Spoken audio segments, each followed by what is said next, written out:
சகரியாவின் புஸ்தகம் 2ஆம் அதிகாரம்.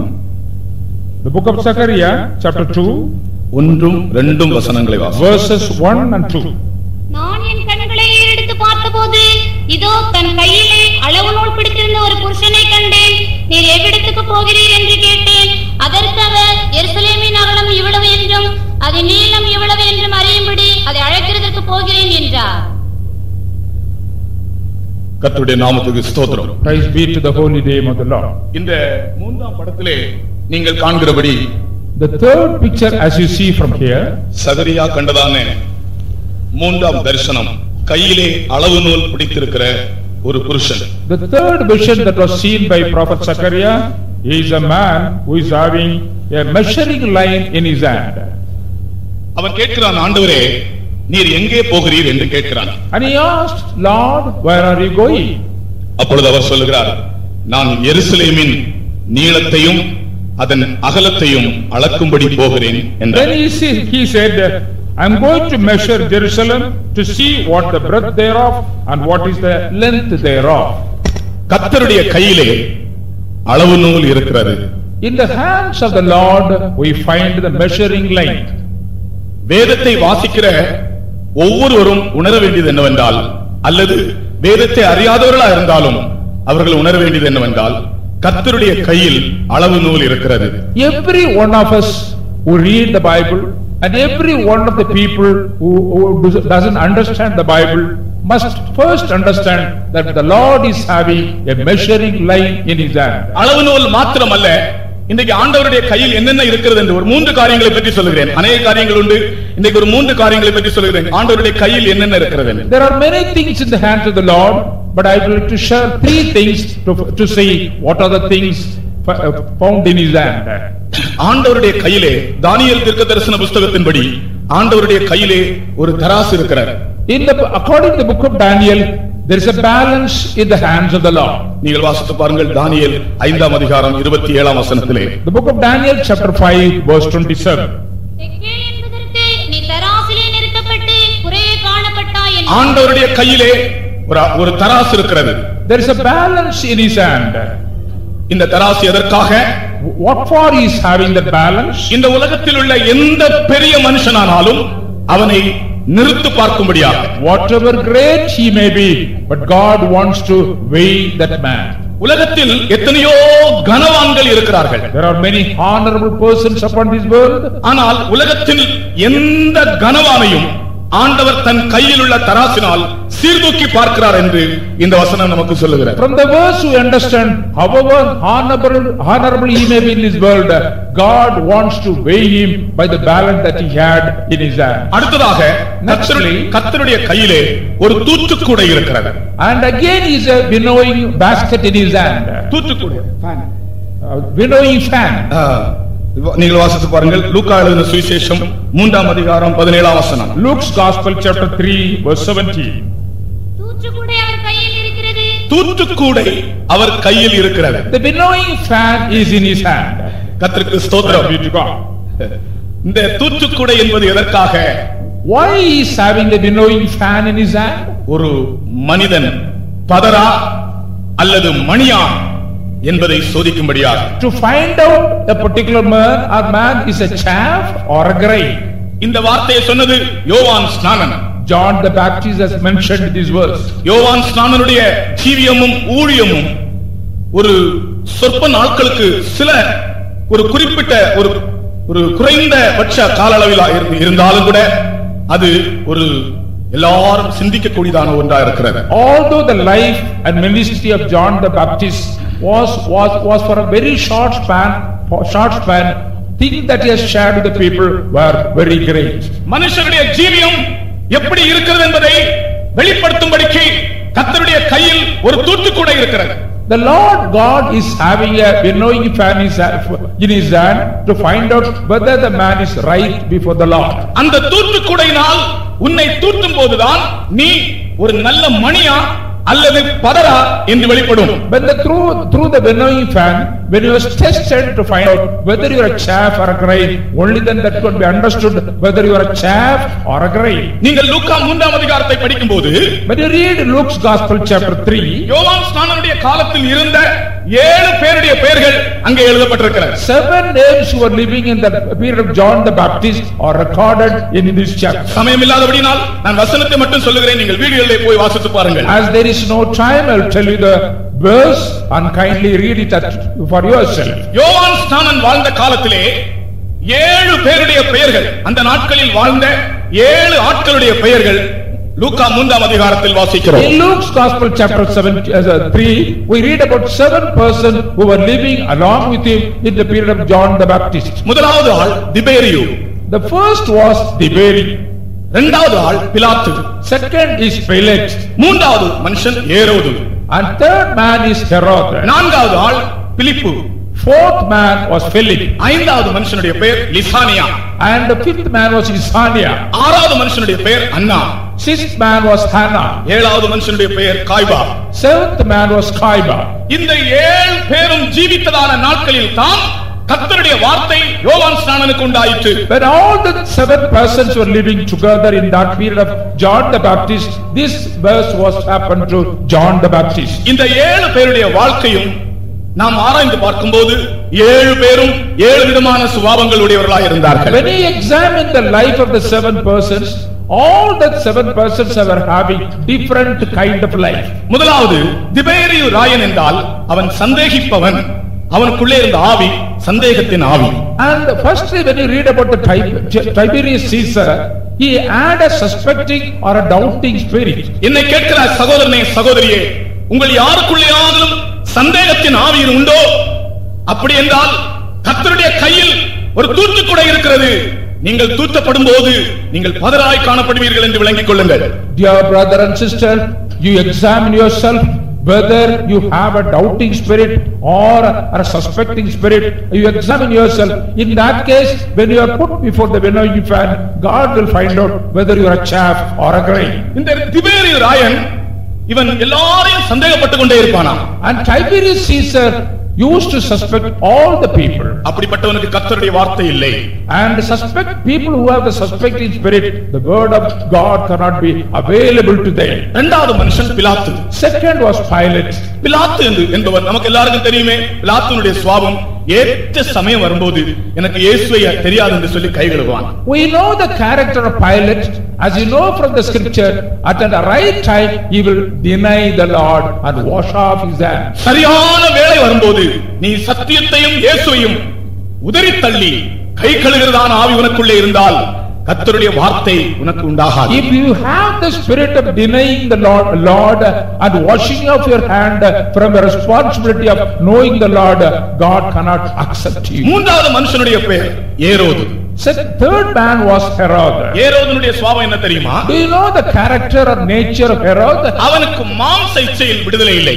There was no deliverance for him from the lust of his flesh. தன்னுடைய சகோதரனுடைய மனைவியை தனக்கு மனைவியாக்கி கொண்ட மனுஷன்தான் இந்த ஏரோது. He got the brother's wife as his own wife. மாம்ச இச்சையிலே விடுதலை அற்றவன். He was a man, for him there was no deliverance from the lust of flesh. இந்த சுவிசேஷத்தை கேட்கிற சகோதரனே சகோதரியே, மாம்ச இச்சையில் விடுதலையற்றவளாய் நீ காணப்பட்டால் கர்த்தருடைய வார்த்தை உனக்கு கிடையாது என்பதை இன்றைக்கு நீ அறிந்து கொள். Oh brothers and sisters, you are listening to the gospel. If you do have the lust of the flesh, if you don't have the deliverance from the lust of the flesh, you cannot be a person, you cannot stand before the Lord. கர்த்தருடைய கையில் இருக்கிற தூற்றுக்குடையினால் நீ தூற்றப்படுவாய். And by the winnowing fan you will be put over. அடுத்ததாக பிலிப்பு.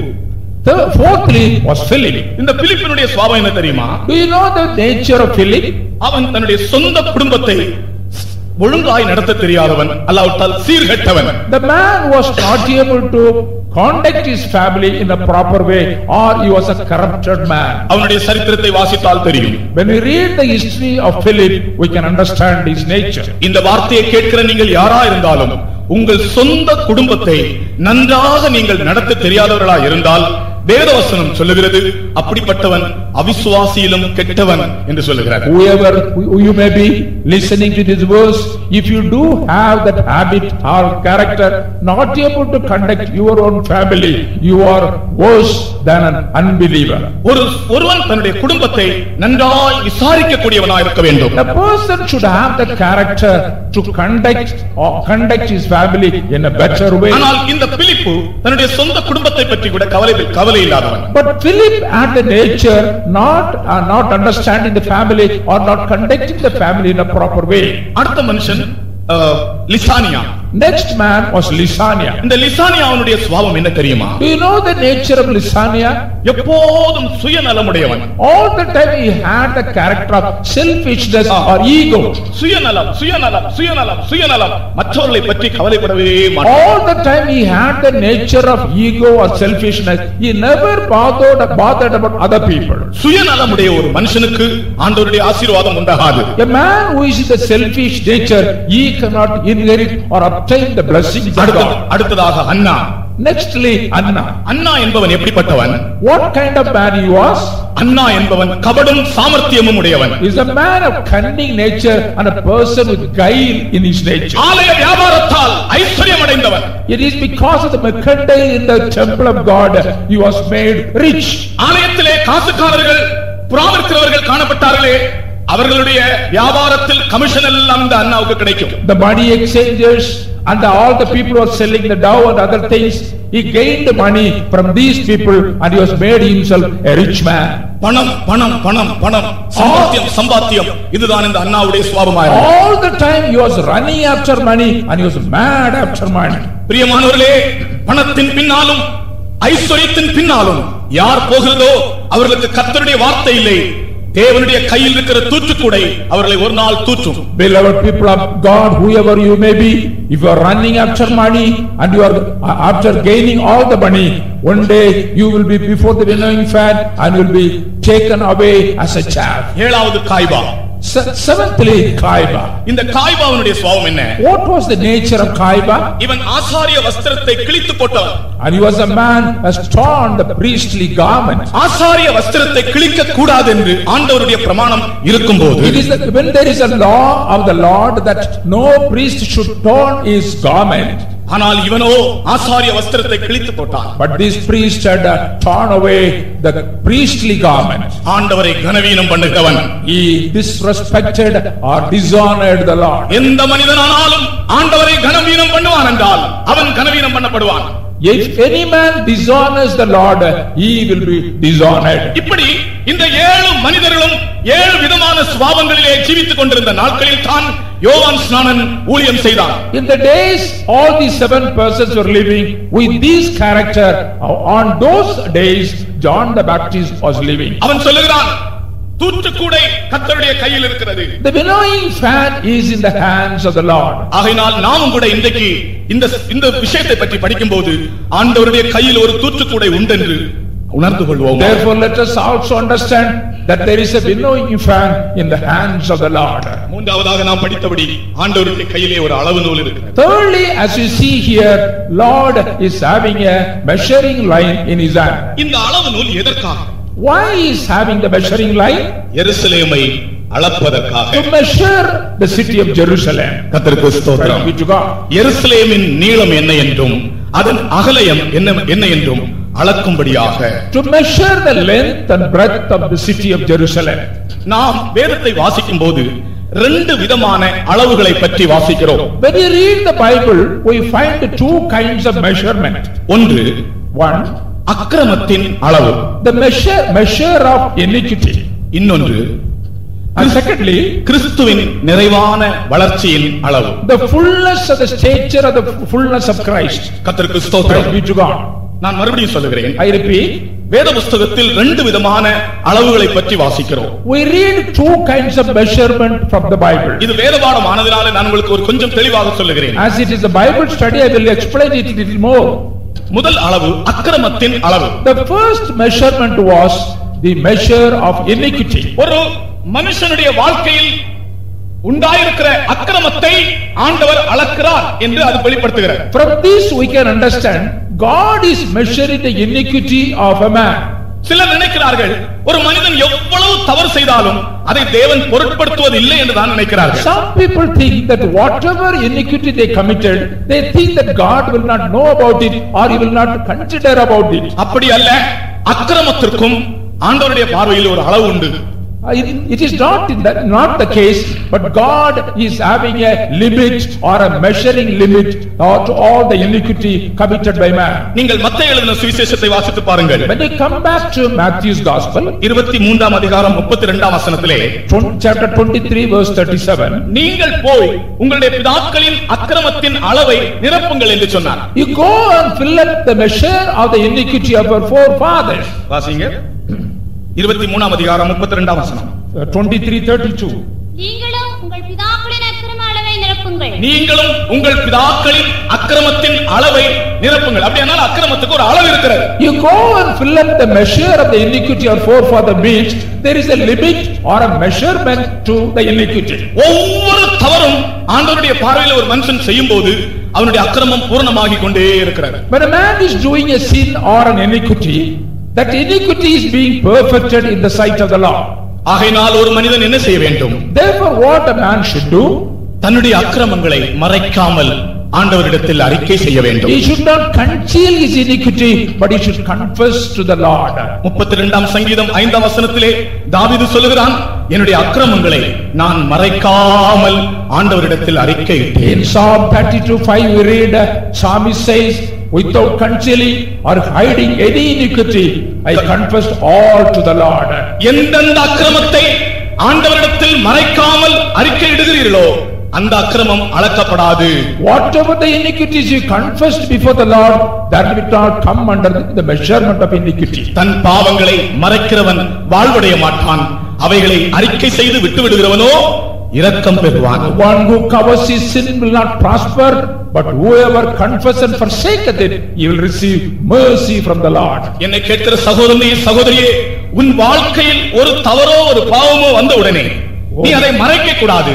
மறைக்காமல் உன் ஆண்டவரிடத்திலே கண்ணீரோடு நீ அதை அறிக்கை செய்யும் போது கர்த்தர் அந்த அக்கிரமத்தை அளவிட மாட்டார். Oh brothers and sisters who are listening to me, whatever the iniquities or sins it may be, you should not hide anything, but confess it before the Lord.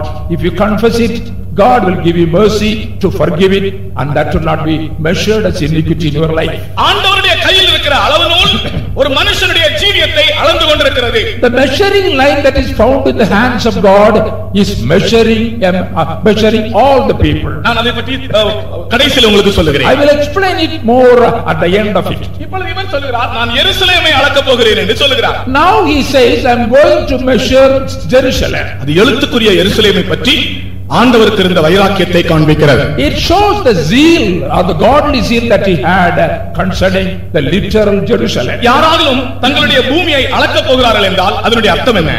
If a particular person's land is going to be measured or surveyed, what does it mean? ஒன்று, அவர்கள் தங்களுடைய பூமியை குறித்தோ வஸ்துவை குறித்தோ அவர்கள் மிகவும் கருத்துடையவர்களாக இருக்கிறார்கள் என்று அர்த்தம். In a way it means they are very much concerned or careful about the possession of their land. இன்னொன்று, அந்த பூமியிலே ஏதோ ஒரு பெரிய கட்டிடத்தை கட்டப் போகிறார்கள் என்று அர்த்தம். In another way you can say they are going to build a building in the particular land. இந்த படத்திலே பாருங்கள், அவர் எருசலேமை கட்டி இருக்கிறார். இது கட்டப்பட்ட எருசலேமை காண்பிக்கிறது. Look at this picture. We find at the bottom of the man, bottom of the Lord, the city of Jerusalem is built. எருசலேமுக்கு மூன்று விசேஷங்கள் உண்டு. There are three unique characters for Jerusalem.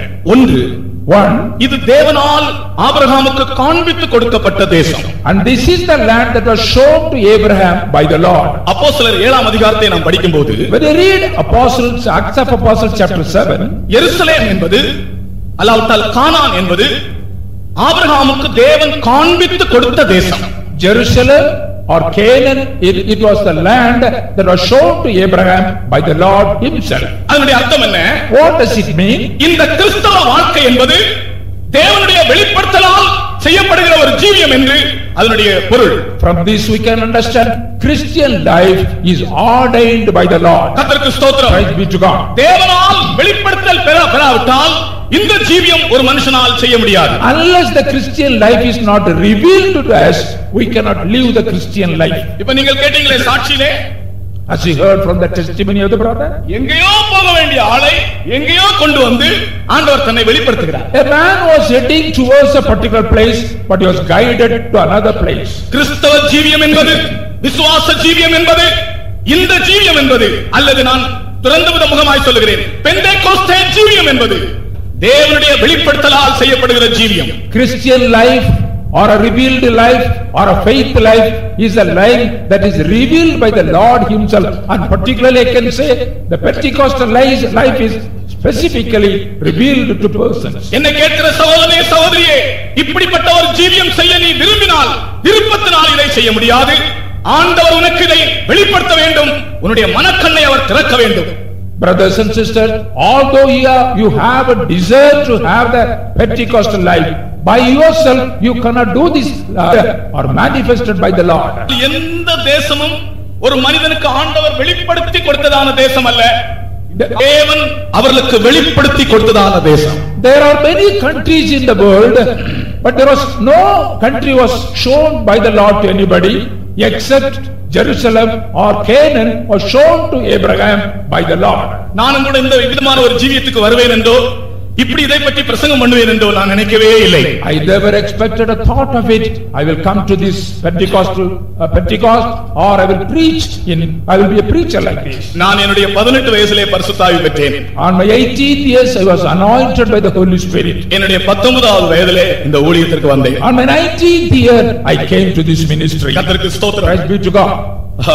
நான் இப்படிப்பட்ட சத்தியத்தை அறிவேன் என்று நான் நினைக்கவே இல்லை. I never thought I will know about this truth. தேவன் இதை எனக்கு வெளிப்படுத்தினார். God has revealed this truth to me. இந்த உலகத்தில் உள்ள எந்த கல்விக்கூடங்களும் இந்த கானானை பற்றி ஒரு மனிதனுக்கு வெளிப்படுத்த முடியாது. No educational institution can reveal Canaan to any man. இந்த உலகத்தில் உள்ள எந்த கல்விக்கூடங்களும் பரலோக ராஜ்யத்தின் ரகசியத்தை மனுஷனுக்கு வெளிப்படுத்த முடியாது. No institution in the world can reveal the excellency of heaven to any man. ஒரு மனிதன் தேவனோடு ஐக்கியப்படும் போது தேவனே அவனுக்கு வெளிப்படுத்தி கொடுக்கிறார். When a man comes into intimate fellowship with the Lord, it will be revealed to him. இரண்டாவது இந்த கானானுடைய இன்னொரு விசேஷம் என்னவென்றால், another unique feature of Canaan is, ஏன் இதை அவர் கட்டும்படியாய் அளக்கும்படியாய் போகிற இந்த விசேஷம் என்னவென்றால், why he is going to measure the city of Jerusalem? What is the importance in it? இது இஸ்ரவேல் ஜனங்களுடைய சுதந்திரம்.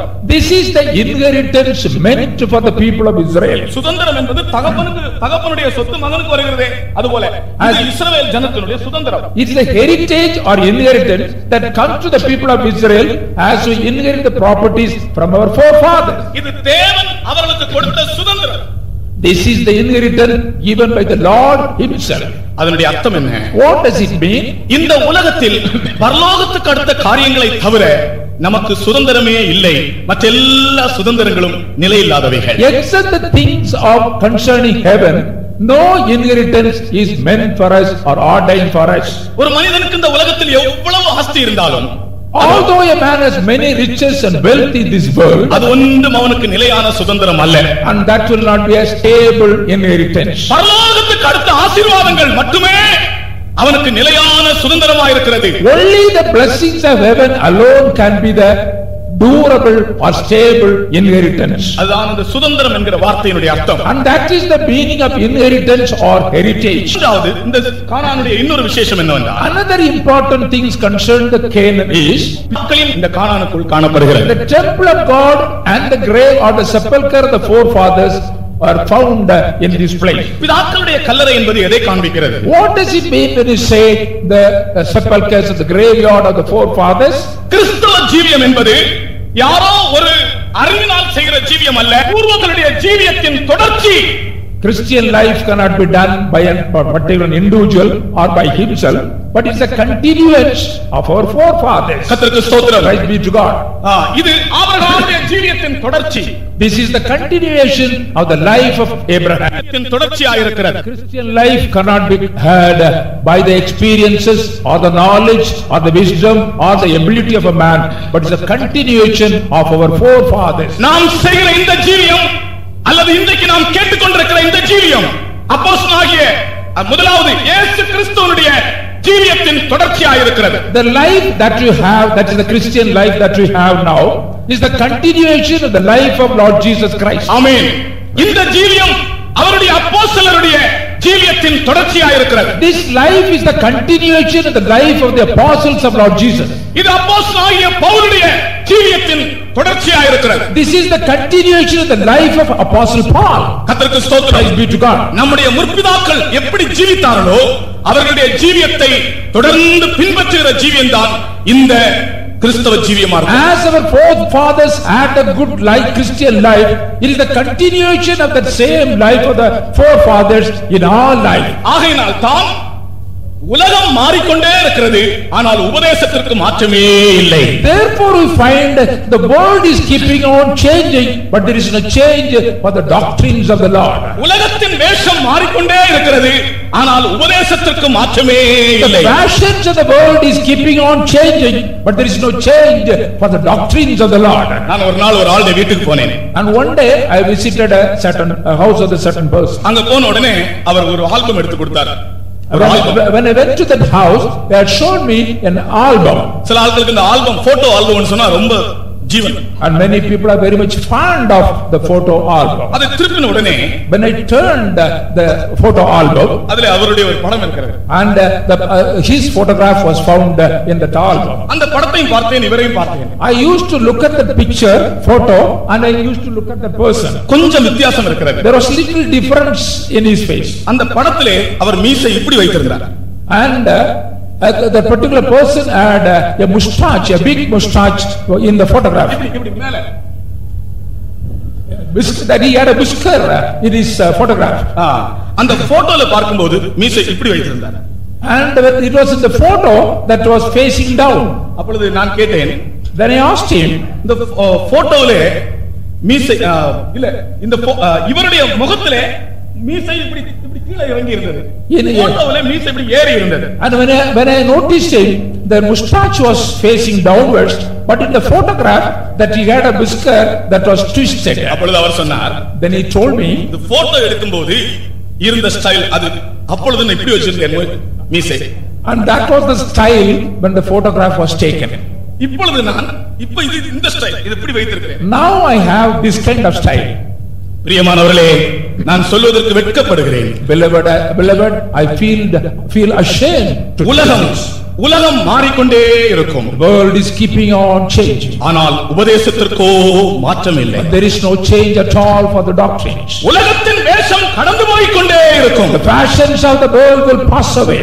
ஆனால் தேவனுடைய வசனத்திற்கோ மாற்றம் இல்லை. But the word of God will not change. கர்த்தருக்கு ஸ்தோத்திரம். Praise be to God. ஆகையால் தான் நாம் பின்பற்றுகிற ஜீவியம் இயேசு கிறிஸ்துவின் ஜீவியத்தின் தொடர்ச்சியாக இருக்கிறது. Therefore the life that you follow now is the continuation of the life of Lord Jesus Christ. கர்த்தருடைய பரிசுத்த நாமத்துக்கு மகிமை Praise be to உண்டாவதாக. the holy name of the Lord. பிதாக்களுடைய கல்லறை இருக்கிறதான அந்த தேசத்தை அளக்கும்படிக்கு ஆண்டவர் வைராக்கியத்தோடு இறங்கினார். With a great zeal, Lord descended from heaven to measure the city of Jerusalem, where we find the graveyard of our forefathers. இரண்டாம் உலக மகா யுத்தத்திலே ஒரு செய்தியை பற்றி படித்தேன்.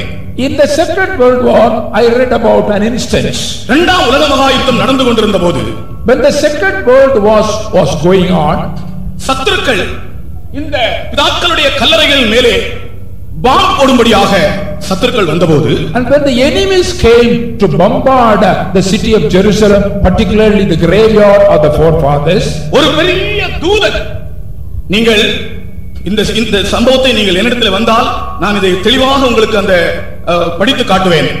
ஒரு தூதன் வந்து பிதாக்களுடைய கல்லறையை அந்த பாம்பு சேதப்படுத்தாதபடிக்கு ஒரு தூதன் வந்து அந்த கல்லறைகளை பாதுகாத்ததாக அந்த பாம்பு போட வந்த அதிகாரியை தன்னுடைய சாட்சியில் எழுதி இருக்கிறார். The man who was about to throw the bomb upon the graveyard of the forefathers, it was his testimony that is written, and he has recorded it, that he had seen a big angel protecting with his extended hand the graveyard of the forefathers. கர்த்தருக்கு ஸ்தோத்திரம். Praise be to God. பிதாக்களுடைய கல்லறைகள் அவ்வளவு முக்கியத்துவம் வாய்ந்தவை. Because the graveyard of the forefathers are given so much of importance. நாம் நம்முடைய பிதாக்களின் ஜீவியத்தை பின்பற்றும்படி அழைக்கப்பட்டவர்கள். We are called to follow the life of our forefathers. கர்த்தருடைய பரிசுத்த நாமத்துக்கு ஸ்தோத்திரம். Praise be to the holy name of the Lord. இந்த விசேஷங்கள் உடையதா இருக்கிறபடியால் தான் இந்த தேசத்தை இந்த பட்டணத்தை அளக்கும்படிக்கு அளவுநூலோடு அவர் இறங்கினார். As the city is having these kind of good features, Lord came down to measure the city with a measuring line. தேவன் அதை கட்டி எழுப்ப விரும்பினார். God, because God wants to build the city. நான் இன்னும் ஒரு சில விசேஷங்களை பற்றி சொல்லுகிறேன். I will say some more features of the city. இஸ்ரவேல் ஜனத்திற்கு 3 பெயர்கள் வேதத்தில் கொடுக்கப்பட்டிருக்கிறது. For the people of Israel, 3 names have been given in the Bible. முதலாவது பெயர் அத்திமரம். The first symbol was a fig tree. இரண்டாவது பெயர் திராட்சை செடி. Second name was vineyard.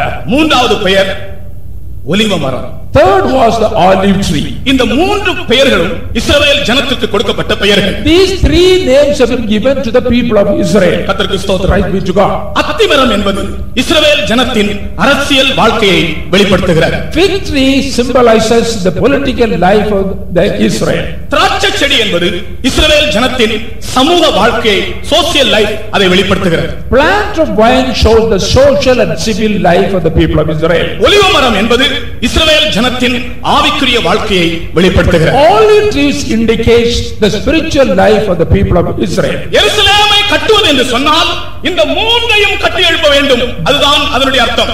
Building up Jerusalem means these 3 aspects should be built up. வேதத்தில் கொடுக்கப்பட்டிருக்கிற வாக்குத்தத்தங்கள் எல்லாம், இஸ்ரவேலருக்கு கொடுக்கப்பட்ட வாக்குத்தத்தங்கள் எல்லாம் நீங்கள் ஒரு நாள் இருந்து படித்து நீங்கள் எண்ணி பாருங்கள்.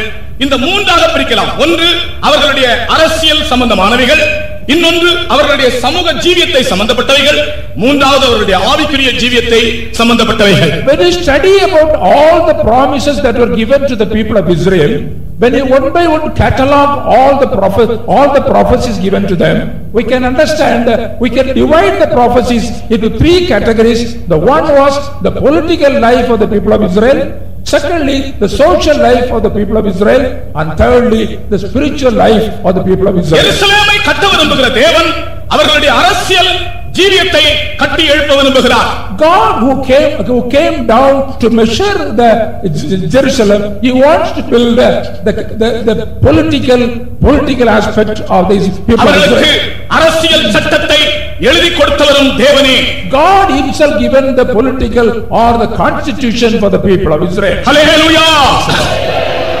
இஸ்ரவேல் ஜனத்தினுடைய அரசியல் சட்டத்தை தேவன் தாமே எழுதி கொடுத்தார். The constitution was given by the Lord and written himself by the Lord and given to the people of Israel. அவர்களுடைய அரசியல் வாழ்க்கையை தேவன் கட்டி எழுப்ப விரும்புகிறார். God wanted to build the political life of the people of Israel. அது இன்றைக்கு நிறைவேறிக் கொண்டே இருக்கிறது. And that is being fulfilled today. இரண்டாவது அவர்களுடைய சமூக ஜீவியத்தை தேவன் கட்டி எழுப்ப விரும்பினார். And secondly, God wanted to build the social life of the people of Israel. அவர்கள் ஜனத்தின் நடுவிலே எப்படி ஜீவிக்க வேண்டும் என்று அவர்களுக்கு வாக்குத்தத்தங்களை கொடுத்தார். And God has given them promises how they should live in a society. நான் இன்றைக்கு அதில் ஒரு 4 காரியத்தை சொல்கிறேன். அவர்கள் சமூகத்தில் எப்படி ஜீவிக்க வேண்டும் என்று. How I will tell you about 4 things how they should live in this social life or in this society. முதலாவதாக, firstly, இஸ்ரவேல் ஜனங்கள் இந்த முழு உலகத்திலும் உள்ள ஜனங்களை பார்க்கிலும் ஞானத்தில் பிரசித்தி பெற்றவர்களாய் காணப்பட வேண்டும் என்று தேவன் விரும்பினார். It is the desire of God,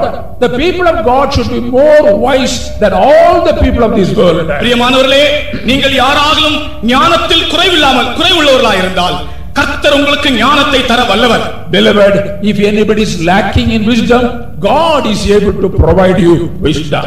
உலகத்திலே வேர்ல்ட் மேப், முதலாவது உலக வரைபடங்கள் வரைந்தவர்கள் இந்த இஸ்ரவேல் ஜனங்கள் தான். Only the first they drawn out the world map, it was done by the people of Israel. உலகத்திலேயே முதலாக உலக வரைபடங்கள் வரைந்தவர்கள் இந்த இஸ்ரவேல் ஜனங்கள் தான். The first world map was drawn by the people of Israel first. முழு உலகத்திலேயும் முதலாக பேங்க் முறைமையை வெளிப்படுத்தினது இந்த இஸ்ரவேல் ஜனங்கள் தான். When you consider throughout the whole world, it is the people of Israel who has planned and designed the banking system. கர்த்தருக்கு ஸ்தோத்திரம்.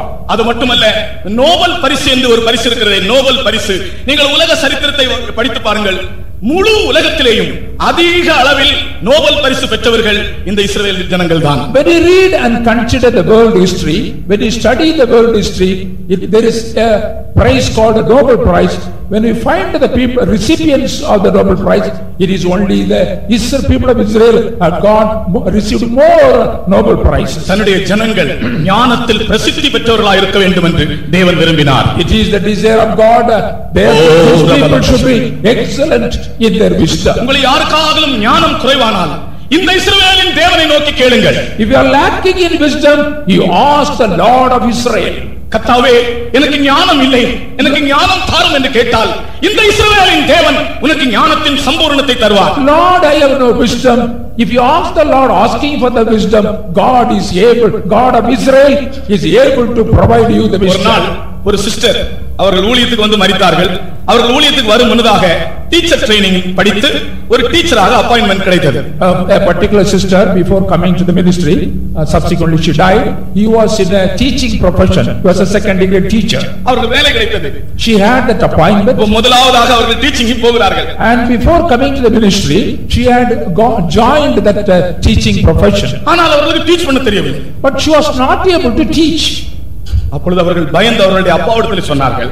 She was very much afraid and told his father, அப்பா எனக்கு வேலை கிடைத்திருக்கிறது, ஆனா நான் அங்க போய் எப்படி டீச் பண்ண வேண்டும் என்று எனக்கு தெரியவே இல்லை என்று சொன்னார்கள். Father, I have got the job of teaching profession, but I do not know how to teach. அவருடைய அப்பா சொன்னார்கள், நீ ஒரு நிமிஷம் முழங்கால் போடு என்று சொன்னார். And the father told him, for a minute you come to your knees. சாலமோனுக்கு ஞானம் தந்த தேவனே, The Lord was given wisdom to Solomon. எனக்கு ஞானம் தாரும் என்று கேள். You ask, Lord, you give me wisdom. அன்றைக்கு ஒரு சில நிமிஷங்கள் முழங்கால் நின்று ஆண்டவரே எனக்கு ஞானம் தாரும் என்று கேட்டார்கள். For a few minutes he asked the Lord in prayer, Lord, give me wisdom. அன்றைக்கு அவர்கள் பள்ளிக்கூடத்துக்கு போனால் அவர்களுடைய புத்திக்கு அப்பாற்பட்ட விதத்திலே அவர்கள் டீச் பண்ண முடிந்தது. When she returned back to the school, when she started teaching the student, she found out she was teaching about the knowledge of her comprehension. Hallelujah!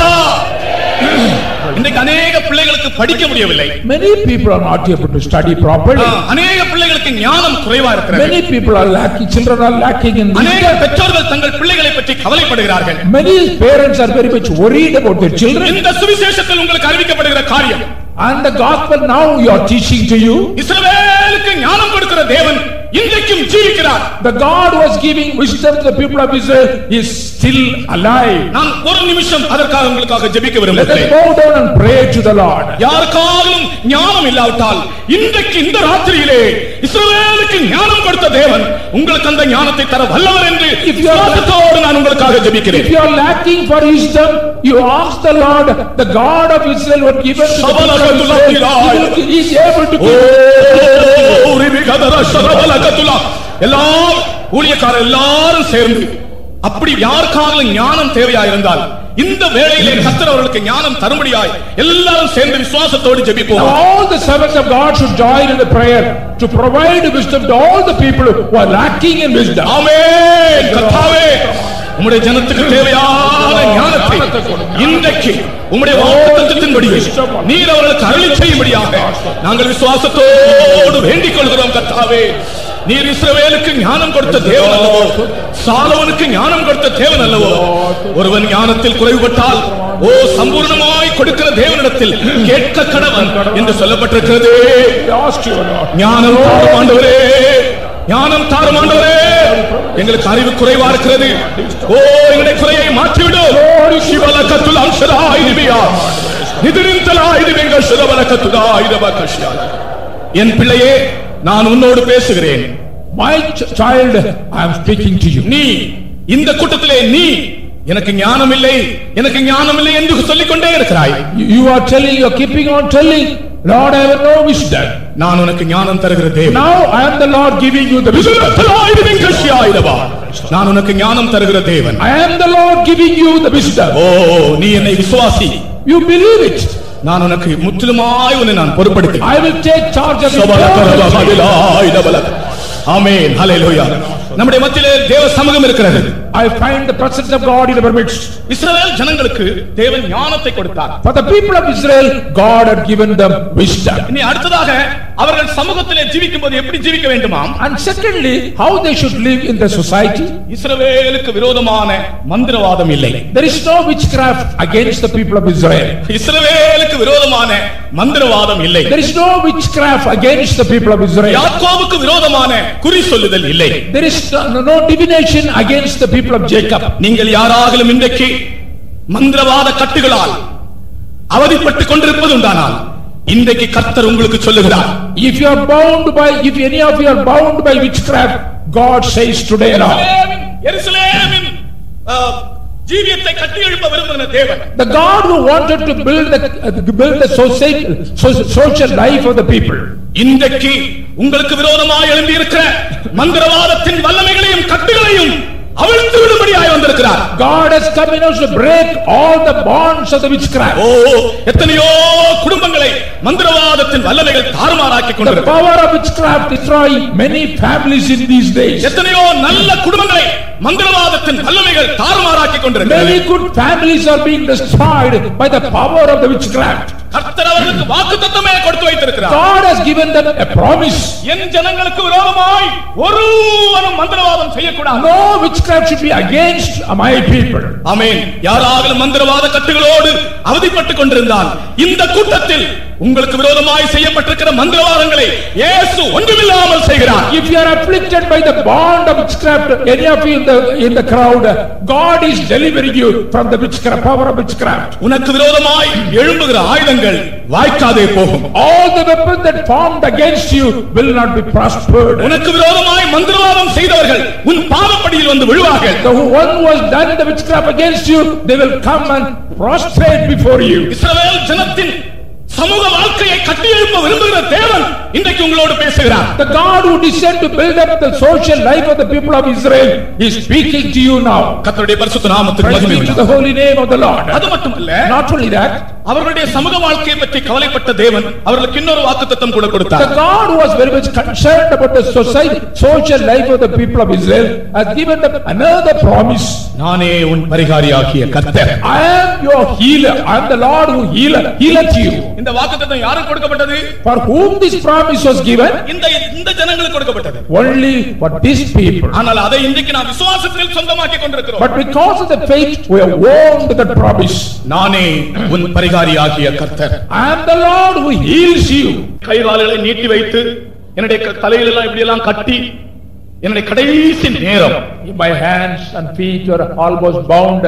I was reached almost the last minute of my life. Central pastor வந்து ஆவி ஆத்ம சரீரத்தை ஒப்பு கொடுத்து ஜெபிக்கும் போது, And the central pastor came and committed the spirit, soul and body when he started praying. எல்லாரும் சூழ்ந்து நிற்கிற வேளையிலே ஒரு பெரிய சக்தி எனக்குள் வந்து அந்த கட்டிலேயே நான் எழும்பி ஆவியில் நிரம்ப தொடங்கினேன். In the midst of all the people standing around me, I was filled with the power of the Holy Spirit and I have broken all my bonds and I raised. கர்த்தருடைய பரிசுத்த நாமத்துக்கு Praise ஸ்தோத்திரம். be to the holy name of the Lord. இன்றைக்கு நான் உங்கள் மத்தியிலே நிற்கிறேன். I am standing before you, alive before you. நானே உன் பரிகாரியாகிய கர்த்தர். I am the Lord who heals you. இது இஸ்ரவேலருக்கு தேவன் கொடுத்த வாக்குத்தத்தம். This is the promise that God has given to the people of Israel. உங்களுடைய வியாதி எந்த வியாதியா இருந்தாலும், Whatever the sickness you may be afflicted with, கர்த்தரால் குணமாக்க முடியும். God is able to heal you. Amen. Praise the நான் Lord. ஒரு நிமிஷம் வியாதியஸ்தருக்காக ஜெபிக்க விரும்புகிறேன். I want to pray for the sick people for a minute. ஆமென். அவர் தழும்புகளால் குணமாயினேன் என்ற பாட்டை நாங்கள் பாடுகிறோம். I am going to sing a song, we are healed by his stripes. இஸ்ரவேலின் சமூக வாழ்க்கை எப்படி இருக்க வேண்டும் என்று தேவன் விரும்பினார். How God decided that the life of the social life should be. மற்ற ஜனங்களைப் போல, எகிப்தியரைப் போல, பாபிலோனியரைப் போல பல வியாதிகளுக்கு என் ஜனம் அடிமைப்படல் ஆகாது என்று தேவன் விரும்பினார். Like other people, like the people of Egypt, like the people of Babylon, my people should not be afflicted with any sickness or disease. என் ஜனமே oh my people, நானே உன் பரிகாரியாகிய கர்த்தர். I am the Lord who heals you. ஓ இஸ்ரவேல் ஜனத்திற்கு ஒரு national doctor. And that was the national doctor for the people of Israel. நம்முடைய ஜனாதிபதிக்கு ஒரு doctor உண்டு. We have a doctor as president. நம்முடைய ஜனாதிபதிக்கு ஒரு Our doctor. president has a doctor. நம்முடைய பிரைம் மினிஸ்டருக்கு ஒரு டாக்டர் Our உண்டு. prime minister will have a doctor. பெரிய பெரிய அதிகாரிகளுக்கு ஒரு டாக்டர் உண்டு. All the officers will have a family பெரிய doctor. பெரிய ஐஸ்வர்யவான்களுக்கு ஒரு ஃபேமிலி டாக்டர் உண்டு. All rich men people have a family doctor. உங்களுக்கு ஃபேமிலி டாக்டர் உண்டு? We don't have but a doctor. God is a கர்த்தருக்கு ஸ்தோத்திரம். Praise be to God. சிலருக்கு சில ஃபேமிலி டாக்டர்ஸ் உண்டு. Some people will have a family doctor. இஸ்ரவேல் ஜனங்களுக்கு family doctor இல்ல, national doctor. முழு நேஷனுக்கும் அவர் டாக்டரா இருக்கிறார். But for the people of Israel, they have no doctors, but they have a national doctor. There is no family doctor. அந்த doctor இன்றைக்கு உங்களுடைய வியாதியை தொட போகிறார். And that doctor is going to touch your sickness or disease today. And devils are casting away. பிசாசுகள் ஓடுகின்றன. Devils are being cast away. ஆமென். குணமாக்குற இயேசு நம்முடைய மத்தியில் வந்திருக்கிறார். The Lord is here at this at your midst. சாத்தானுக்கு இங்கே இருக்க முடியாது. Satan cannot remain here. இயேசுவின் நாமத்தில் சாத்தான் வெளியே போகும்படி கட்டளையிடுகிறோம். Jesus cast away. உன்னை அடிமைப்படுத்திக் கொண்டிருக்கிற வியாதியை இயேசு குணமாக்குகிறார். The Lord is healing your sickness which enslaved you. உன்னை பாரப்படுத்திக் கொண்டிருக்கிற வியாதியை இயேசு குணமாக்கி இருக்கிறார். God has healed the hallelujah.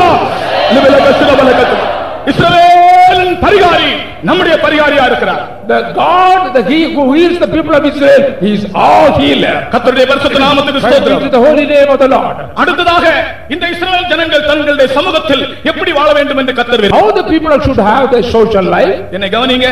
You listen to me. நம்முடைய ஆசீர்வாதங்களுக்கு விரோதமாய் சில எதிர்ப்புகள் அப்படி இப்படி இருக்கும். நீங்கள் எல்லாம் விசுவாசத்தோடு இருக்க வேண்டும். There may be some resistance, but you should have a faith in your life. கர்த்தர் சொன்னார், God said, Israel Janangale, O people of Israel, நீங்கள் அநேக ஜாதிகளுக்கு கடன் கொடுப்பீர்கள், நீங்களோ கடன் வாங்க மாட்டீர்கள். You will lend to many people, but you will not borrow. இந்த கூட்டத்திலே நான் ஒரு கேள்வியை உங்களுக்கு கேட்கிறேன். I want to ask one question to you. எனக்கு 5 பைசா கூட கடன் இல்லை என்று சொல்லுகிறவர்கள் கரங்களை உயர்த்தி ஒரு அல்லேலூயா சொல்லுங்க. அல்லேலூயா. எத்தனையோ பேர் இருக்கிறீர்கள், ஆனால் சிலருடைய கைதான் உயர்ந்திருக்கிறது. But I find only a few hands are raised. கடன் இருக்கிறவர்கள் எல்லாரும் உங்களுடைய கரங்களை உயர்த்தும்படி சொல்லுகிறேன். I ask you, all those have the loan and debt, you raise your hands. கர்த்தர் உங்களுக்கு உதவி செய்ய போகிறார். God is going to help you now. நீங்கள் சத்தியத்தை கேளுங்கள். You listen to the truth. எருசலேமை கட்ட விரும்புகிற தெய்வம், The God who wanted to build Jerusalem, அவர்களை கடனாளியாய் கட்ட விரும்புகிறாரா? You believe build them with as a borrowing and a debtor? என்னுடைய ஜனங்கள் கடனாளிகளாய் இருக்க கூடாது, அவர்கள் கடன் கொடுக்கிறவர்களாய் இருக்க வேண்டும் என்றுதான் தேவன் விரும்பினார். My people should not be borrowers, but they should be lenders. உங்களுடைய கடன் தொல்லையிலிருந்து கர்த்தர் உங்களை விடுவிக்கிறார். அதை நீங்கள் விசுவாசியுங்கள். And God wants to deliver you from the debts, problem of debts. தேவனுடைய ஜனங்கள் 5 பைசா கூட கடனாளிகளாய் இருக்க கூடாது. People of God should not be debtor even for 5 paise. ஆமென். நீ अनेक ஜாதி, அந்த வசனத்தை வாசிங்கள், வாசித்து ஒரு அல்லேலூயா சொல்லி அதை முடிக்கிறேன். You read the verse and say hallelujah. Deuteronomy உபாகமம் 15ஆம் அதிகாரம் 6ஆம் வசனம். chapter 15 verse 6. நீ வருகையிலும் ஆசீர்வதிக்கப்பட்டிருப்பாய், நீ போகையிலும் ஆசீர்வதிக்கப்பட்டிருப்பாய். ஏற்ற காலத்தில் உன் தேசத்திலே மழை பெய்யும். நீ கையிட்டு செய்யும் வேலையெல்லாம் ஆசீர்வதிக்கவும் கர்த்தர் உனக்கு தமது நல்ல பொக்கிஷசாலை ஆகிய வானத்தை திறப்பார். நீ அநேகம் ஜாதிகளுக்கு கடன் கொடுப்பாய், நீயோ கடன் வாங்காதிருப்பாய். இதை விசுவாசிக்கிறவர்கள் எல்லாம் கரங்களை உயர்த்தி ஒரு அல்லேலூயா சொல்லுவோமாக. அல்லேலூயா. நீங்கள் கடன் கொடுப்பீர்கள், நீங்கள் கடன் வாங்க மாட்டீர்கள். இது தேவனுடைய வாக்குத்தத்தம். This is the promise of God that you will lend but you will not borrow. எருசலேமை கட்டும்படி கையில் அளவுகளோடு புறப்பட்ட தேவன் அவர்களுடைய சமூக வாழ்க்கையும் கட்டி எழுப்ப விரும்பினார். The God who wanted to measure Jerusalem, he wanted to build the social life of the people of Israel. அடுத்தது இஸ்ரவேல் ஜனங்களுடைய பெயர் ஒலிவ மரம். And nextly the name of the people of Israel is olive tree. அது அவர்களுடைய ஆவிக்குரிய வாழ்க்கையை காண்பிக்கிறது. It shows their spiritual life. வெறும் அரசியல் வாழ்க்கையும் சமூக வாழ்க்கையும் மாத்திரம் நன்றாக இருந்தால் போதாது, ஆவிக்குரிய ஜீவியம் சரியில்லாவிட்டால் ஒன்றுமே சரியில்லை. It is not enough that your political and social life should be right. But if the spiritual life is not right, all will be affected. அவர் சொல்லுகிறார், நான் உனக்கு நல்ல ஒலிவமரம் என்கிற பெயரை உனக்கு வைத்தேன். I have given you a good name as olive tree. எரேமியா 11ஆம் அதிகாரம் 6ஆம் வசனத்தில் எப்படி எழுதப்பட்டிருக்கிறது? In the book of Jeremiah 15:6 we read about this. எரேமியா 11ஆம் அதிகாரம் 6ஆம் வசனம். Chapter 11 verse 6. அப்பொழுது கர்த்தர் என்னை நோக்கி, நீ யூதாவின் பட்டணங்களிலும் எருசலேமின் வீதிகளிலும் இந்த வார்த்தைகளை எல்லாம் கூறி, நல்ல ஒலிவமரம் என்கிற 11ஆம் அதிகாரம் 6ஆம் வசனம். எரேமியா 16ஆம் வசனம். 11ஆம் அதிகாரம் 16ஆம் வசனம். 11:16.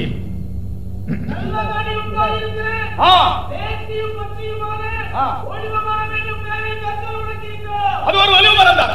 That is an olive tree. கர்த்தருக்கு ஸ்தோத்திரம். Be to God. நேர்த்தியும் பச்சையுமான நல்ல ஒலிவமரம் என்கிற பெயரை உனக்கு இட்டார். The Lord called thy name a green olive tree and fair. ஓசியாவின் புத்தகத்திலும் கூட வாசிக்கிறோம், இஸ்ரவேலின் அலங்காரம் ஒலிவமரத்தின் அலங்காரம் போல் இருக்கும். In the book of Hosea also we read the beauty of the people of Israel will be like the olive tree. அது அவர்களுடைய ஆவிக்குரிய ஜீவியத்தை காண்பிக்கிறது. It shows their spiritual life. தயவு செய்து என்னை கவனியுங்கள். Please listen to me. எருசலேமை கட்ட விரும்பின தெய்வம், The God who wanted to build Jerusalem, அவர்களுடைய அரசியல் வாழ்க்கையையும் அவர்களுடைய சமூக வாழ்க்கையையும் அவர்களுடைய ஆவிக்குரிய வாழ்க்கையும் இந்த மூன்றையும் சேர்த்து கட்டி எழுப்ப விரும்பினார். the God wanted to build the political life, social life and the spiritual life, all the three together. இன்றைக்கு என்ன? இன்றைக்கு நம்மை பற்றி என்ன? And what is concerning us? தேவன் சபையை கட்ட விரும்புகிறார். God wants to build the church. கையில் அளவு நூல் பிடித்திருக்கிற தேவ புருஷன் இன்றைக்கு சபையை கட்ட விரும்புகிறார். The God who is having a measuring line in his hand wants to build the church. கர்த்தர் பேதுருவிடத்தில் சொன்னார், God told Apostle Peter, இந்த கல்லின் மேல் என் சபையை கட்டுவேன். upon this rock I will build my church. சிலர் சொல்லுகிறார்கள் பேதுருதான் அந்த கல் என்று சொல்லுகிறார்கள். Some people say that the rock is Peter. ஆனால் நான் அதற்கு விளக்கத்தை இன்றைக்கு உங்களுக்கு சொல்லுகிறேன். I would like to explain this thing. எனக்கு ஒரு கத்தோலிக்க ஃாதர், அவர் எனக்கு ரொம்ப பழக்கமான ஒரு ஆள். A particular Catholic father was very much acquainted with me. அவருடைய பெயர் father Joe Alphonse. His name was Joe Alphonse. அவர் அடிக்கடி நம்முடைய சபைக்கு வந்து ஜெபிக்க வருவார். And very frequently he used to come to our church for prayer. அபிஷேகம் வேண்டும். He had a desire to receive the anointing. அவருக்கு தெய்வீக சுகம் இருக்கும். And he desired to have the divine healing. ஆனா கத்தோலிக்க father. But he was a Catholic father. அப்ப நான் கேட்டேன், உங்களை அவர்கள் வைக்க மாட்டார்களே, உங்களை துரத்தி விடுவார்களே என்று சொன்னேன். Then I asked him, if you have these things, the desire of these things, you cannot remain in the Catholic church, you will be cast away. அவர் சொன்னார், என்னை பற்றி கடிதம் போப் வரைக்கும் போயிருக்கிறது. And he told me there are many letters have been sent to Pope concerning me. என்னமோ தெய்வத்தினுடைய ஒரு இரக்கம், போப் அந்த கடிதத்தை பொருட்படுத்தவே இல்லை. But by the mercy of God, Pope has not considered those letters. எனக்கு வெகு சீக்கிரத்தில் ஒரு விடுதலை ஆண்டவர் தர வேண்டும்.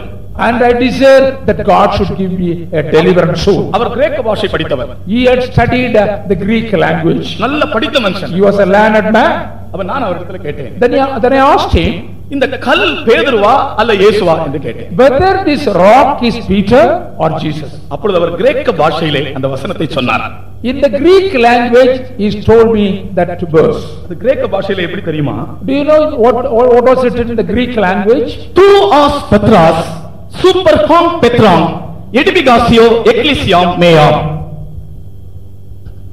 Tu as Petras super hom Petram edification ecclesiam meam. அதாவது This was the Greek language in that particular verse. நான் அதை விளக்கம் சொல்லுகிறேன். I will explain this. Tu as Petras, Tu was Petros. அப்படினு சொன்னால், பேதுருவே நீ ஒரு சின்ன கல்லா இருக்கிறாய். Oh Peter, you are a little rock, small stone. நீ ஒரு சின்ன கல்லா You are a small stone. Super ஹாங் பெத்ராங், நானோ ஒரு பெரிய கன்மலையா இருக்கிறேன். But I am a great rock. ஹல்லேலூயா. பேதுரு ஒரு சிறிய கல்.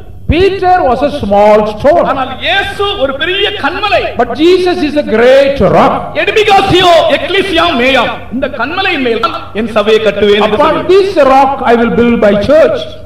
ஆனால் அதற்கு விளக்கம் தெரியாம இன்னைக்கு अनेகர் பேதுரு தான் அந்த கல், பேதுரு தான் அந்த கல்லுன்னு சொல்றாங்க. But without knowing the right explanation of the verse, many people believe that Peter was the church. கர்த்தர் புதிய ஏற்பாட்டின் சபையை கட்டும்படி கையில் அளவு நூலோடு வந்திருக்கிறார். God has come in our midst to with a measuring line to build the New Testament church. நான் முதலாவது உங்களுக்கு சொன்னேனே, அவர் நம்முடைய அக்கிரமங்களை அளக்கிறார் என்று சொன்னேனே, அது உண்மை. அக்கிரமத்தோடு ஜீவிக்காதிருங்கள், ரகசிய பாவங்களோடு ஜீவிக்காதிருங்கள். As I told you earlier, God is measuring your iniquity also. God is having the measuring line to measure your iniquity. If you do have the iniquity, you get deliverance from all your iniquity. இருதயத்தை அக்கிரமம் இல்லாமல் சுத்தமாக்க வேண்டும். அதுதான் நம்முடைய வாழ்க்கை. You cleanse your heart without the least iniquity. That should be our life. எப்போதும் ஆண்டவருக்கு முன்பாக ஒரு சுத்த இருதயம் நமக்கு தேவை. All the time we need a clean heart before the Lord. தேவனே, சுத்த இருதயத்தை எனக்குள் சிருஷ்டியும், நிலைவரமான ஆவியை என் உள்ளத்திலே புதுப்பியும். Lord, create me a clean heart in me and give me a stable spirit. நீ தேவ சமூகத்தில் போய் முழங்கால் போடும்போது உனக்கு தேவனுக்கு முன்பாக ஒரு சுத்த இருதயம் காணப்பட வேண்டும். When you go to the presence of Lord and go before him, you need a clean heart. கர்த்தருக்கு ஸ்தோத்திரம். Be to God. உன் அக்கிரமங்களையும் உன் ரகசிய பாவங்களையும் நீ தேவ சமூகத்தில் மறைக்காதே. கையில் அளவு நூலோடு தேவன் இருக்கிறார். நீ அறிக்கை செய்கிற பாவங்களை தேவன் மன்னித்து மறந்து விடுவார். Don't hide your iniquity or your secret sins in your life. If you confess before the Lord, he will forgive and forget.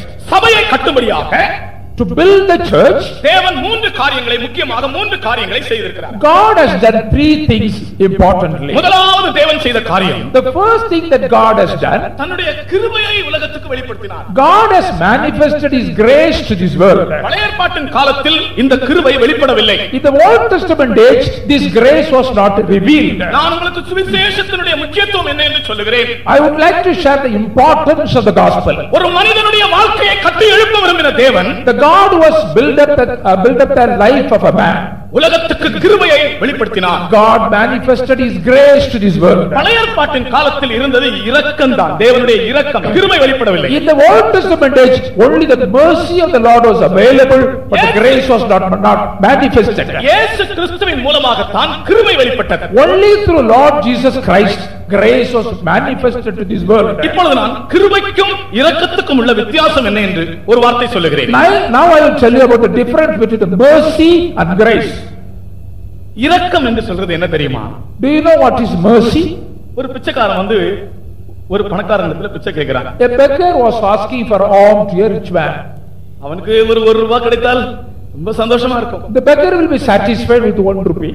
அப்படி இருக்கும்போது இந்த பணக்காரன் ஒரு 10 ரூபாய் கொடுத்தான் என்று வைத்துக் கொள்ளுங்க. Suppose the rich man has given him 10 rupees. நானே அந்த பிச்சைக்காரங்களை யாராவது கேட்டால் ஒரு 10 ரூபாய் கொடுத்துட்டால் அவங்க ஒரு 3 தடவை கால்ல இருந்து தலை வரைக்கும் கும்பிடுவாங்க. If you have given a 10 rupees to the beggar, they used to even prostrate, they were prepared to prostrate before us and thank us. இதுதான் பழைய ஏற்பாட்டில் இரக்கம். And this is the mercy that can be seen in the Old Testament age. ஆனால் கிருபை என்றால் என்ன என்று சொல்லுகிறேன். And I will explain about the grace now. இதே பிச்சைக்காரன் இந்த பணக்காரன் கூப்பிட்டு, The rich man, when he asked the beggar, இந்த பிச்சைக்காரன் இந்த பணக்காரன் கூப்பிட்டு, இங்க வாப்பா. the beggar asked the rich man, you come here. எனக்கு எவ்வளவு ஆஸ்திகள், எனக்கு என்னென்னலாம் இருக்கிறதோ அதெல்லாம் உன் பேருக்கு நான் எழுதி வைக்கிறேன். And whatever the riches and wealth I have, I am going to make a document on you. அதுதான் கிருபை. ஹல்லேலூயா. Grace. ஹல்லேலூயா. கிருபைக்கு ஹல்லேலூயா இவ்வளவுதானா? ஹல்லேலூயா. ஆமென். ஹல்லேலூயா. கர்த்தராகிய இயேசு கிறிஸ்து தனக்கு இருந்த எல்லாவற்றையும் நமக்கு தந்திருக்கிறார். Lord Jesus Christ has given all that belongs to him. He has given to us. பரலோக ராஜ்யத்தில் இயேசு கிறிஸ்துவுக்கு என்னென்ன உண்டோ உனக்கு அதிலே அப்படியே உனக்கு சுதந்திரம் தரும்படி அவர் விரும்புகிறார். And God wants to give all the riches that is found in the kingdom of heaven. God wants to give you all to you. அதுதான் கிருபை. And that is grace. இந்த கிருபை என்ன செய்கிறது? What the grace is doing, ஒரு மனுஷனுடைய இருதயத்தை ஸ்திரப்படுத்துகிறது. and that establishes or stabilizes the heart of man. மனுஷனுடைய இருதயம் ஸ்திரப்பட்டால் போதும், ஆண்டவருக்காகவே ஜீவிப்பான். If the heart is established or stabilized with the grace of God, he will live for the Lord. இல்லாவிட்டால் என்ன நடக்கும் தெரியுமா? Otherwise what will happen? ஆண்டவரே இன்னைக்கு நான் உமக்காக ஜீவிப்பேன் என்று தீர்மானம் பண்ணுவான்.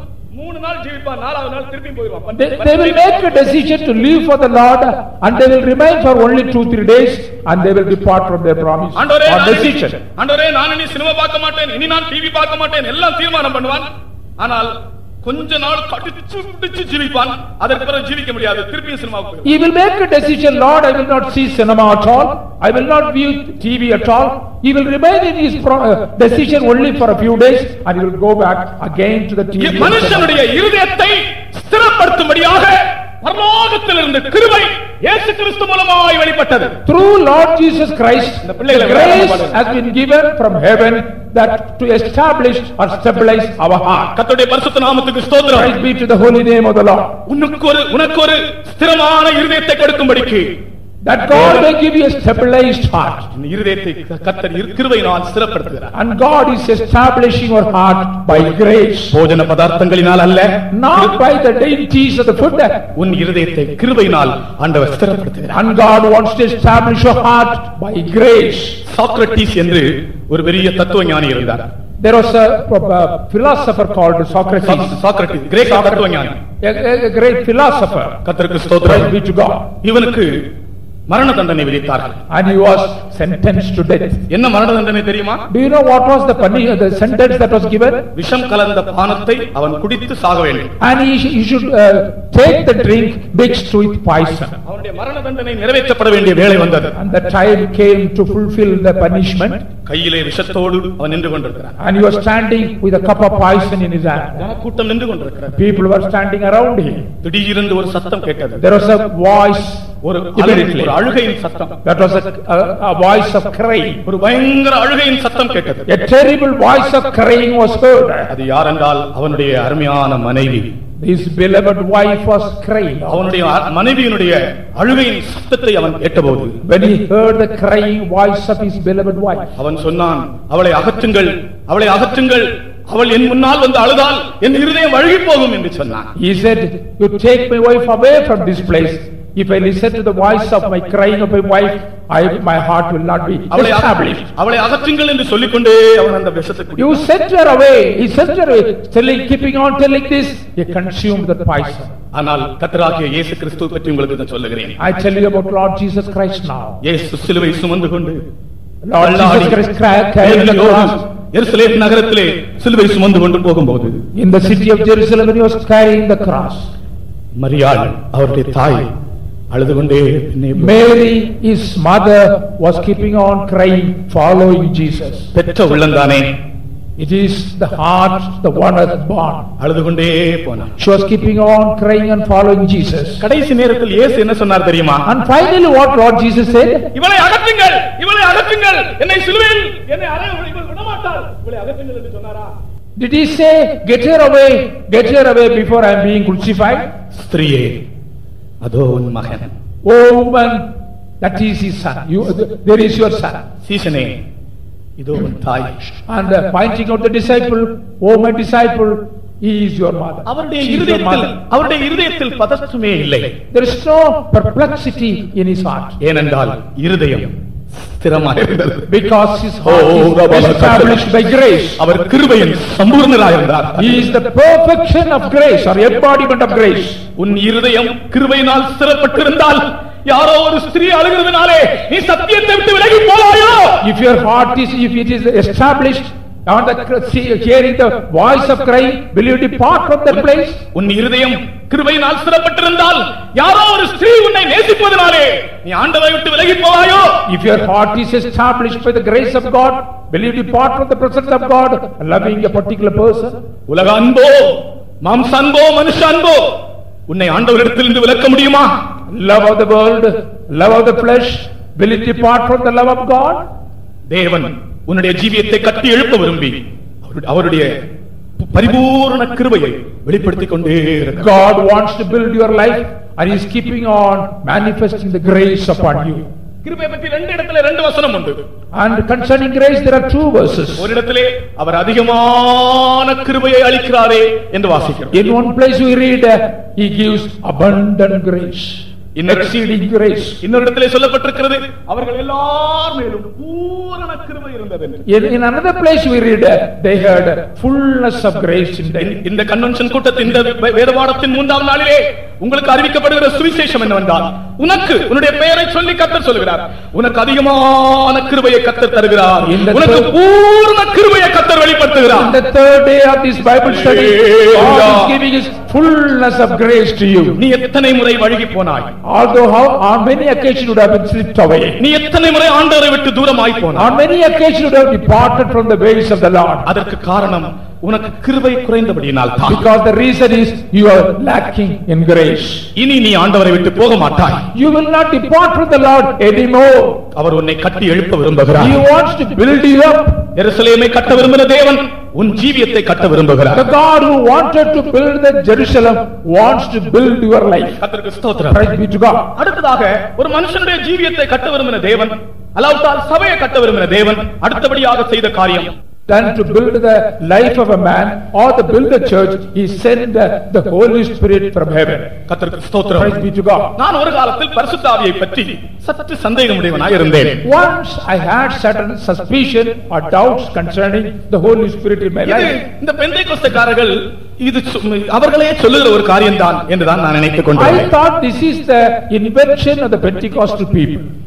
ஆனால் பரிசுத்த ஆவியை பற்றி ஆண்டவர் எனக்கு ஒரு தெளிந்த புத்தியை தந்தார். But God had given me a sober mind or a clear understanding concerning the Holy Spirit. கர்த்தருக்கு ஸ்தோத்திரம். Praise be to God. இன்றைக்கு अनेகருக்கு பரிசுத்த ஆவியை பற்றி ஒரு சந்தேகம் இருக்கிறது. Many people do have a doubt concerning the Holy Spirit. அந்நிய பாஷையை பற்றி अनेகருக்கு சந்தேகம் இருக்கிறது. Many people do have doubts concerning speaking in tongues. எனக்கு அந்நிய பாஷையை பற்றி சந்தேகம் இருந்தது.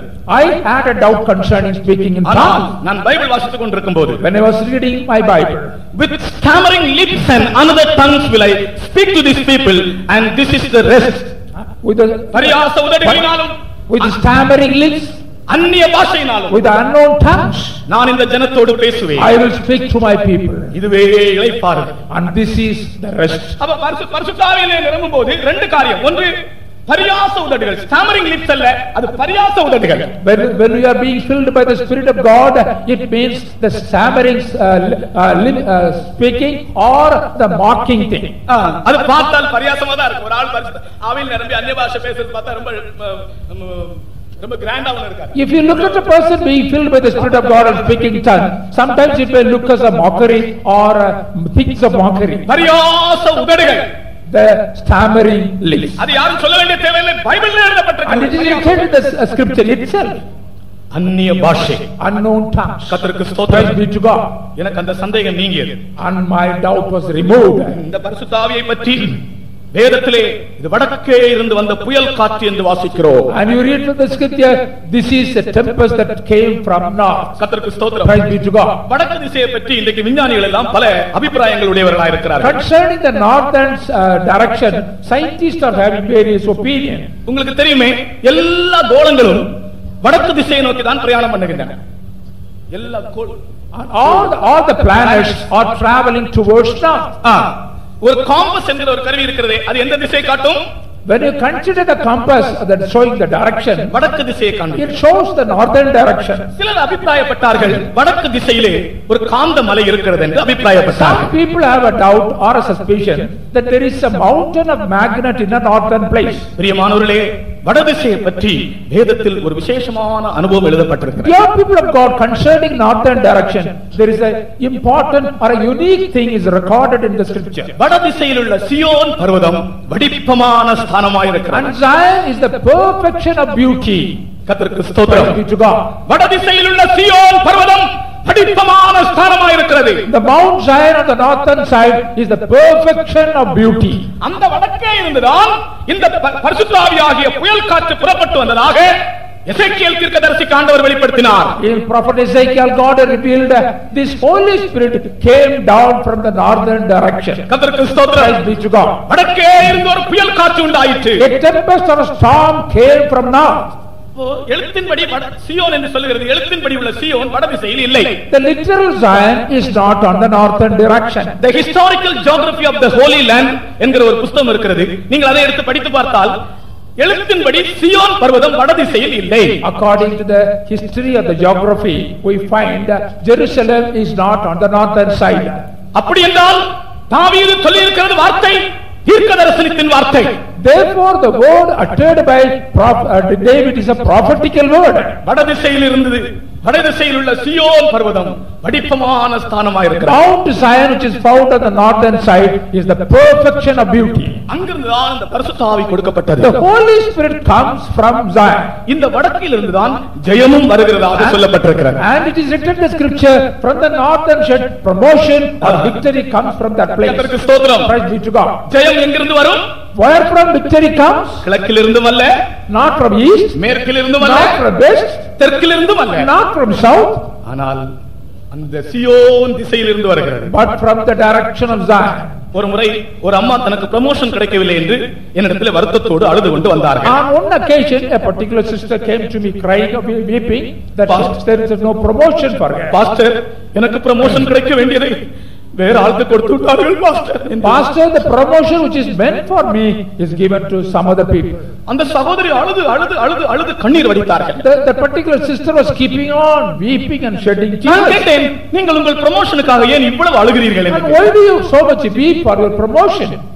ஏன் உங்களுடைய ப்ரமோஷனுக்காக இவ்வளவு அழுகிறீர்கள்? Why do you cry so much for your promotion? உடனே இங்கிலீஷ்ல இந்த வசனம், தமிழ்ல ஜெயம் என்று இருக்கிறது, இங்கிலீஷ்ல ப்ரமோஷன் என்று இருக்கிறது. In Tamil version it is written as Jayam. Promotion cometh neither from the east nor from the west nor from the south but from the north. But in English it is written as promotion comes from the north, it is not from the west or east or south. கர்த்தருக்கு ஸ்தோத்திரம். Praise be to God. அப்ப அவர்களுக்கு இந்த வசனம் எடுத்து வாசித்தேன். Then I have shown this verse to them. Promotion எங்கிருந்து வருகிறது பாருங்கள். You find out from where from the promotion comes. கர்த்தர் சியோனில் இருந்து உங்களுக்கு ப்ரமோஷன் தருவார். The Lord will give you the promotion from heaven, from Zion. எம்எல்ஏக்கு கைக்கூலி கொடுக்க வேண்டாம். We need not bribe for MLA. மந்திரிக்கு கைக்கூலி We கொடுக்காதீர்கள். need not bribe the minister. எந்த அதிகாரிகளுக்கும் கைக்கூலி கொடுக்காதீர்கள்.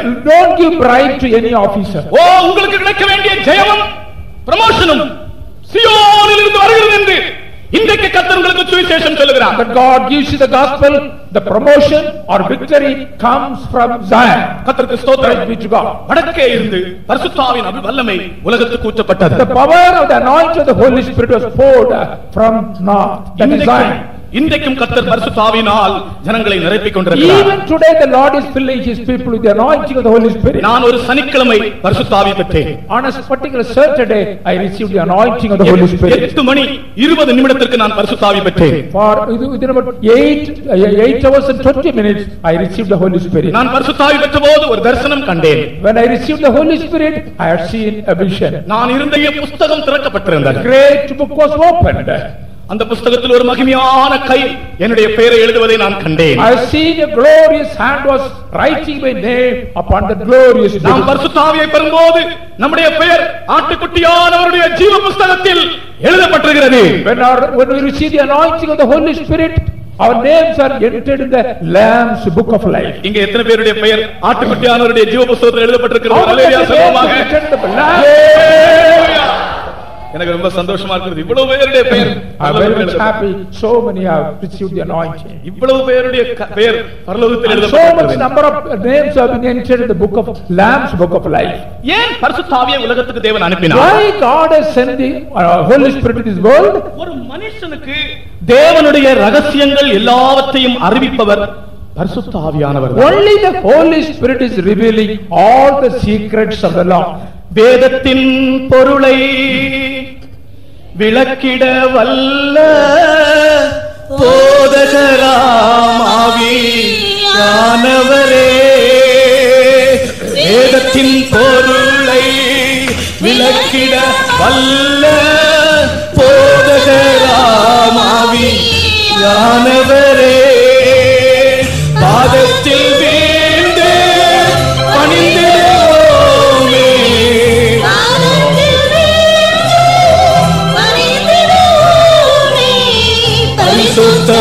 பரிசுத்தமாவோமே, நாங்கள் பரிசுத்தமாவோமே. அல்லேலூயா. பரிசுத்த ஆவி உலகத்தில் எதற்காக கொடுக்கப்பட்டார்? Why the Holy Spirit was given to this world? தேவனுடைய ரகசியங்களை மனுஷனுக்கு சொல்லிக் கொடுக்கும்படியாக, to teach man the secrets of the Lord. பரிசுத்த ஆவி பெறாமல் தேவ ரகசியங்களை ஒரு மனிதனும் அறிய முடியாது. Without receiving the anointing of the Holy Spirit, no one can understand or receive the secrets of the Lord. கர்த்தருடைய பரிசுத்த நாமத்துக்கு Praise ஸ்தோத்திரம். be to the holy name of the Lord. பிரசங்கம் முடிக்க வேண்டிய சமயமாகி விட்டது. And this is the time for the closing of our message or the study. நான் अनेक காரியங்கள் சொல்ல வேண்டியதா இருக்கிறது. I want to say more things to you. நீங்கள் நாளைக்கு கூட்டத்துக்கு வந்தால் உங்களுக்கு இதெல்லாவற்றையும் பற்றி சொல்லுவேன். If you come tomorrow also, I will explain you all the things tomorrow.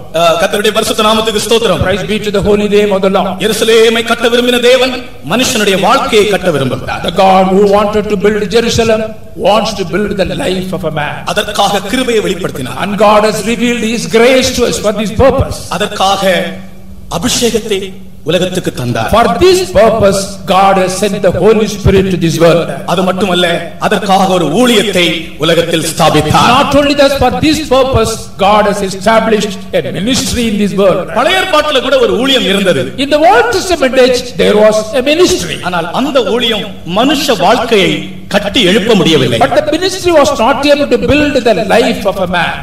பழைய ஏற்பாட்டில் ஆசாரியனை பார்த்தால் மிகவும் அழகா இருக்கும். When we find the priest in the Old Testament age, they will be very beautiful. பழைய ஏற்பாட்டு ஒரு ஆசாரியன் வஸ்திரம் எல்லாம் தரித்திருந்ததை பார்த்தால் மிகவும் அழகா இருக்கும். When a priest is adorned with a priestly garment, that is very nice to look at. ஒரு சம்பவத்தை மட்டும் சொல்லி முடிக்கிறேன். I will finish it with telling an instance. பழைய ஏற்பாட்டில் உள்ள ஆசாரியனுடைய வஸ்திரத்தை பற்றி ஒரு வார்த்தை சொல்லி முடிக்கிறேன். I will tell you a few words about the garments, the priestly garment of the high priest. மகா அலெக்சாண்டர் என்று ஒரு பெரிய சக்கரவர்த்தி இருந்தார். There was an emperor called Alexander the Great. அவன் காசா பட்டணத்தை பிடித்த பிற்பாடு எருசலேமை பிடிக்கும்படியாக வந்து கொண்டிருந்தான். After capturing the city of Gaza, he was heading towards Jerusalem to capture the city of Jerusalem. Alexander எருசலேமை பிடிக்க வருகிறான் என்று எருசலேமில் இருந்த ஆசாரியர்கள் கேள்விப்பட்டார்கள். The priests who were found in Jerusalem had the information that Alexander is heading towards Jerusalem. அப்பொழுது இந்த பிரதான ஆசாரியனுடைய பெயர் ஏதுவா. Hedua was the high priest who was then in office. உடனே அவன் ஆசாரியர் எல்லாரையும் வர வைத்தான். He summoned all the priests. எல்லாரும் ஆசாரிய வஸ்திரத்தை தரியுங்கள் என்று சொன்னான். He told them to put on their priestly garment. பிரதான ஆசாரியன் அவனுடைய வஸ்திரத்தை தரித்தான். He put on his priestly garment. எல்லா ஆசாரியர்களும் ஒரு பவனியாக போய் கொண்டிருந்தார்கள். All the priests were went in a procession அலெக்சாண்டரை எதிர்கொள்ளும்படியாக to face Alexander. Alexander வந்து கொண்டிருக்கிறார். Alexander was heading towards Jerusalem. அவனுடைய மனசை யாராவது மாற்ற முடியுமா? Who can change his mind? பிரதான ஆசாரியன் முன்னதாக வருகிறான், எல்லா ஆசாரியர்களும் பின்னாக வருகிறார்கள். The high priest was heading and all the priests were following him. ஆசாரிய வஸ்திரத்தோடு All the priestly garments. அலெக்சாண்டருக்கு முன்னாலே வந்து நின்றார். They were standing before Alexander the Great. முன்னாலே வந்து நின்ற உடனே Standing before Alexander the Great, Alexander இந்த பிரதான ஆசாரியனுடைய நெற்றியில் இருக்கிற பொற்பட்டத்தை பார்த்தான். he had seen the golden plate found on the forehead of the high priest. அதிலே கர்த்தருக்கு பரிசுத்தம் என்று பொன்னிலே எழுதப்பட்டிருந்தது. It was written on the golden plate, holiness unto the Lord.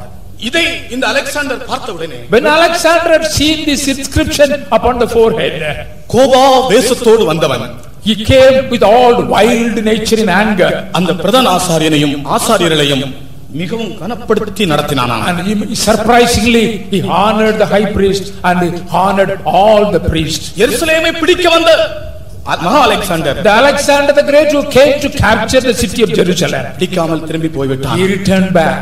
பழைய ஏற்பாட்டிலே ஒரு ஊழியத்தை கொடுத்திருந்தார், ஒரு வஸ்திரத்தை கொடுத்திருந்தார். அந்த வஸ்திரத்திற்கு இவ்வளவு வல்லமை உண்டோ? நீங்கள் பாருங்கள். When God had given the ministry, priest and high priest and priestly garment, when God has given such a ministry, upon that ministry when Alexander was returning back, அப்படி என்றால் இந்த புதிய ஏற்பாட்டுக்கு ஒரு ஊழியம் உண்டு. இந்த ஊழியம் எவ்வளவு வல்லமை உள்ளதா இருக்கும். In that case, how more powerful the New Testament ministry is. சகோதரனே, உனக்கு விரோதமாய் வருகிற எத்தனை அலெக்சாண்டர்மாரா இருந்தாலும் இந்த ஊழியத்திற்கு முன்பாக அவர்கள் நிற்க முடியாது. Whatever number of Alexanders are coming before you against the ministry, no one can stand before this ministry. உன்னுடைய குடும்பத்துக்கு விரோதமாய் வருகிற அலெக்சாண்டர்மார் யாரா இருந்தாலும், Whatever how many Alexanders may come against your family life, இந்த பிரதான ஆசாரியனுக்கு முன்பாக அவர்கள் நிற்க முடியாது. Before this high priest, no one can stand before him. எருசலேமை கட்ட விரும்பின தேவன் உன் வாழ்க்கையை கட்ட விரும்புகிறார். The God you wanted to build Jerusalem wants to build your life. எல்லாரும் ஒரு நிமிஷம் நேரம் முழங்காலிடுவோமாக. Let us come to our knees for a moment. ஆமென். கர்த்தர் மாறாதவராய் இருக்கிறார். God is an unchanging God. ஆண்டவரே, நீர் என் ஜீவியத்தை கட்டும் என்று சொல்லுவோம். Let us say, Lord, you build my life. ஆமென். எருசலேமை விரும்பி நூல் பிடித்துக் கொண்டு வந்த தேவனே, என் ஜீவியத்தை அளக்க நான் ஒப்புக் கொடுக்கிறேன் என்று சொல்லுவோம். Oh God, you come to Jerusalem with the measuring line in your hand. Lord, you measure my life, build up my life. இன்றைக்கு கர்த்தர் உன்னை அளப்பார் என்றால் உன் ஜீவியத்தின் அளவு எம்மட்டும் இருக்கும். If God measures you now, what's my kind of measurement it shall be. சகோதரனே, உன் ஜீவியம் எதுவரைக்கும் வளர்ந்திருக்கிறது? Oh my brother, how far you have grown in your spiritual life. ஆவிக்குரிய ஜீவியத்திலே நீ எதுவரைக்கும் வளர்ந்திருக்கிறாய்? How far you have grown in your spiritual life. உன்னை கட்டி எழுப்ப ஆண்டவர் விரும்புகிறார். God wants to build you up. இதோ கிருபையை வெளிப்படுத்தி இருக்கிறார். God is manifesting his grace. இதோ அபிஷேகத்தை வெளிப்படுத்தி இருக்கிறார். God is revealing his anointing. ஹalleluya. இதோ ஒரு ஊழியத்தை உனக்காய் ஸ்தாபித்திருக்கிறார். And God has established a ministry for you. நீ உன்னை ஒரு பலியாய் ஒப்படைக்க மாட்டாயா? If you offer your